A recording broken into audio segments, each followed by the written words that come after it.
Et si les meilleurs effets spéciaux, c'était ceux qu'on voyait pas?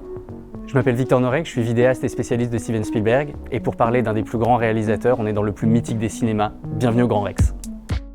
Spielberg a une manière très particulière de montrer sans montrer. Et tout ça, on pourrait dire que ça remonte aux Dents de la Mer, quand ils ont mis le requin mécanique à l'eau et qu'il n'a pas fonctionné à cause de la corrosion de l'eau de mer. Et donc Spielberg a dû jeter l'intégralité de son storyboard à la poubelle et trouver des manières de montrer son requin sans le montrer. Donc ça fonctionne avec un ponton qui s'arrache de l'embarcadère et puis qui fait demi-tour quand un pêcheur tombe à l'eau. Ça fonctionne avec des barils jaunes qui figurent la position du requin tout autour du bateau, ou alors juste avec un triangle, celui de l'aileron dans la mer, ou alors celui de la dent gigantesque qu'il trouve dans le bateau de pêcheur. Et cette figure de style, il l'a déroulée toute sa carrière. Par exemple, c'est le trousseau de clés du méchant d'E.T. qui garde à sa ceinture tout le temps et qui est la seule chose qu'on voit de lui tout au long du film.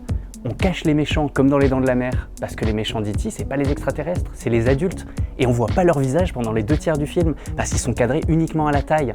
Et la caméra va grandir avec le personnage principal au fur et à mesure. Mais on a aussi ça dans Jurassic Park, avec les ridules sur les 2 verres d'eau, qui annoncent l'arrivée du T-Rex. Spielberg, sans cesse, nous montre absolument tout en cachant l'essentiel. Et tout ça, ça s'incarne parfaitement dans un mouvement de caméra qui fait quasiment dans tous ses films, c'est le travelling avant sur un personnage qui regarde. Pour jouer avec les nerfs du spectateur, l'amener à désirer viscéralement à voir ce que ces personnages regardent.